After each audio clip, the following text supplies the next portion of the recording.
What's going on, everyone? Welcome back to the channel. Thank you for stopping in. Today we have an unboxing to dig into coming in from Miguron Knives. Before we get started, make sure you are subscribed to the channel. I release daily knife and EDC content. Hit that thumbs up button. That helps push this video out there to more people. And let us know what you are carrying in your pockets today down in the comments.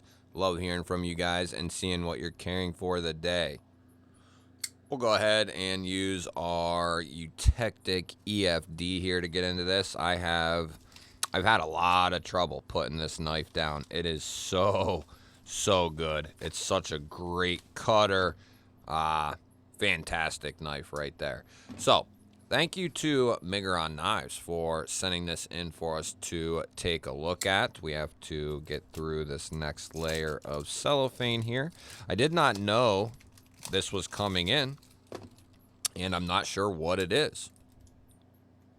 So let's go ahead and dig into this thing. And with the new packaging, I don't know what's a premium ended knife and what's a budget knife. So we're about to find out here together.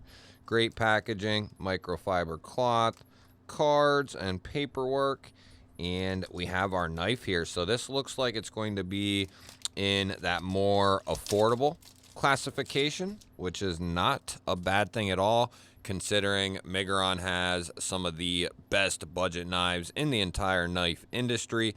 And this is definitely this is a new model. I have never seen this before. So perfectly centered up. We're looking at black micarta here. We have a black blade. I'll link what I can down in the description. By the time you are seeing this, I will have links to this knife down below in the description. I like this. This is right away a completely different aesthetic and a completely new design from Miguron. A lot of times, if you've been around for a little while, you'll see that Miguron does, you know, a model that's a very affordable model. Then they'll do that same model in kind of a premium fashion, maybe change a few things up or you know, and different variations of that. And now we have a completely new model of Miguron here. 14C 28N steel, beautiful sheep's foot blade here.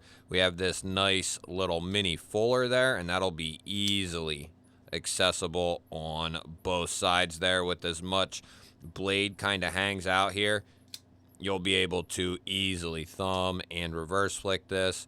It's got a nice detent to it. Even that flipper tab, it's jimped very nicely. Nice snappy action on this feller right here. And knowing Miguron, they'll have several different versions of this knife available. We have good access to our liner there. Nice big chamfer.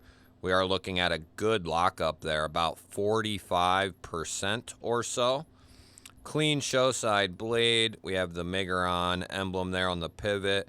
We have an anodized pivot collar here on the lock and clip side, milled titanium pocket clip, and then it looks to be a G10 backspacer in there, and we have steel liners.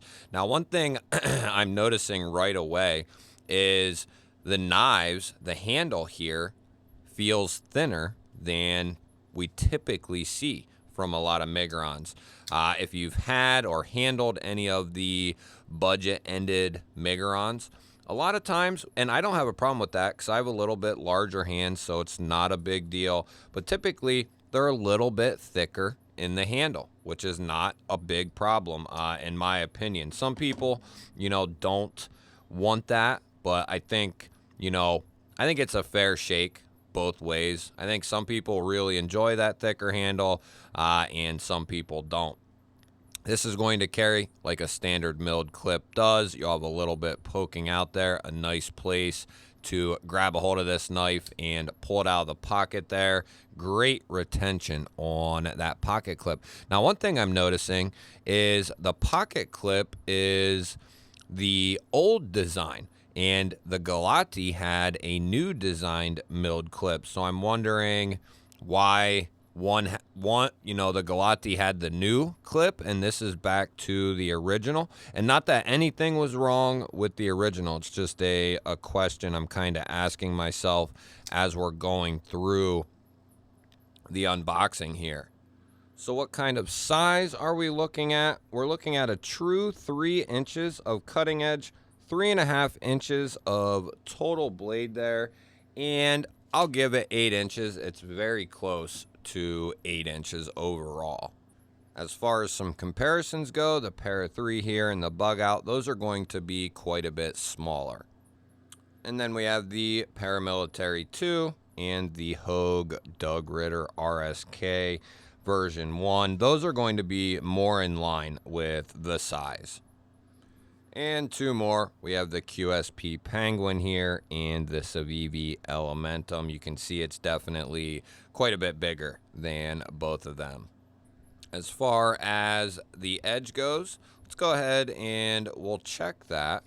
See what kind of edge out of box we're looking at here. And we have that nice choil there. So you'll be able to choke up right behind that edge. If you need a little bit more control over what you're cutting, that will definitely allow you to get some extra and added control. It'll also allow you to creep up on that tip if you need to do a little bit more precise cuts. But yeah, this has a beautiful edge on it. And to clear some things up, as far as my information goes, the only issue with Miguron, and it's in the process of being changed. Miguron's M390 was a little bit low on the HRC. That had nothing to do with their 14C, and that had nothing to do with their S90V. Their 14C is right where it's supposed to be, right around that 58 to 60 range. So not bad. 14C has a very wide target range, and for pocket knives like this, anything like 58 to 61 is going to be good to go, and these fall right in that 58, 59 range. I'm going to guess 58 to 60 is probably their target. What this kind of reminds me of is like a Curex older brother that nobody knew about. That's kind of what this reminds me of. The Curex is a model that's been around for a while for Miguron. They've made a premium version, a budget version. It kind of reminds me of the older brother of that. So not a bad thing at all. This will be if you like a little bit larger knife and you're looking for a utility everyday cutter, this could be a good option for you. We did check centering. And to guess, everyone, these are going to fall between 50 and 60 bucks, which is a great price point for 14C, micarta, good internal build quality, good fit and finish, under $60 for a knife like this. That is a great value. And to top it all off, you're getting a milled titanium clip. You know, just the materials, forget about the milled clip. A lot of knives are between $50 and $60 that have 14C and micarta, or 14C and G10, Nitro V, and one of those two. So this is a fair deal as it sits. But then you add in that milled clip, it takes that value a little bit beyond what you're going to get with 99% of other production companies. That's just the way that it is.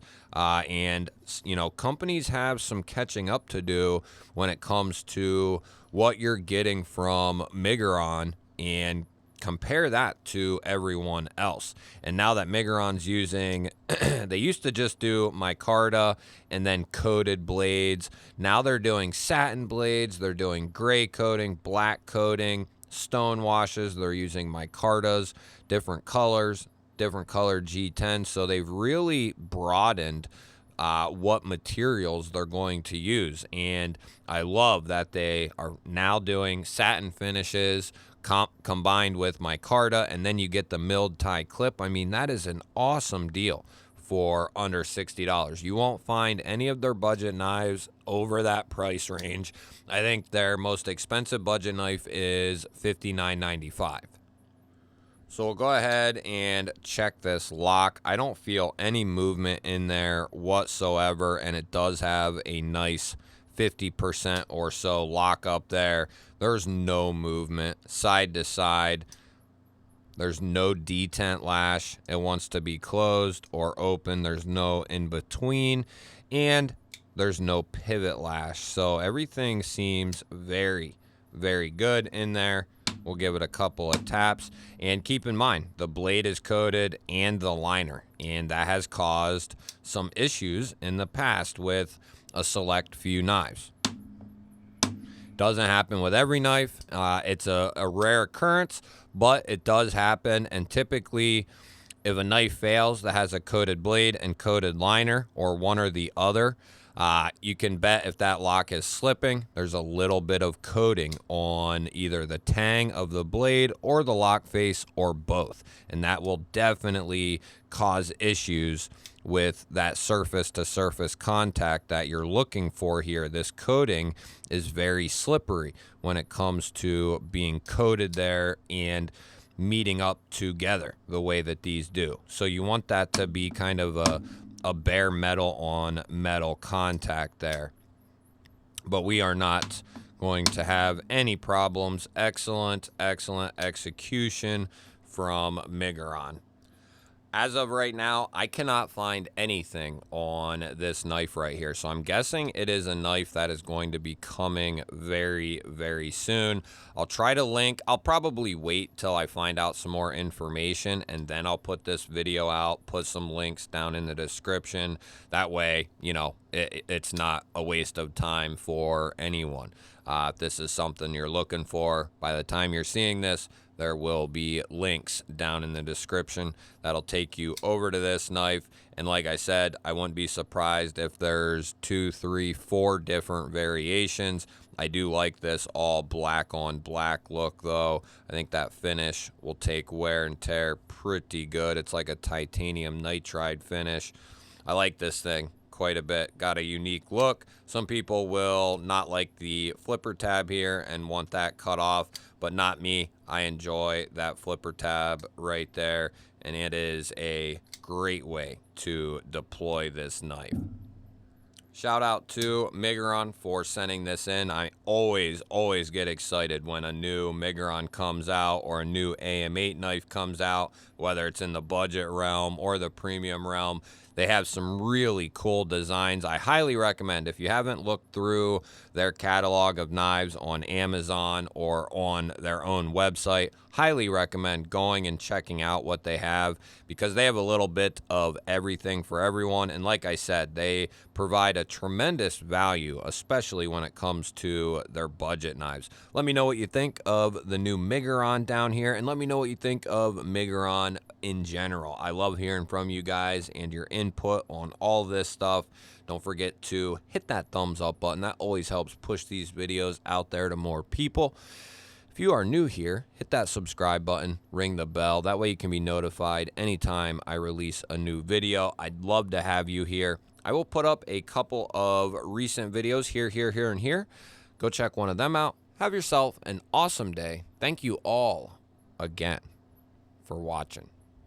I will catch you on the next one.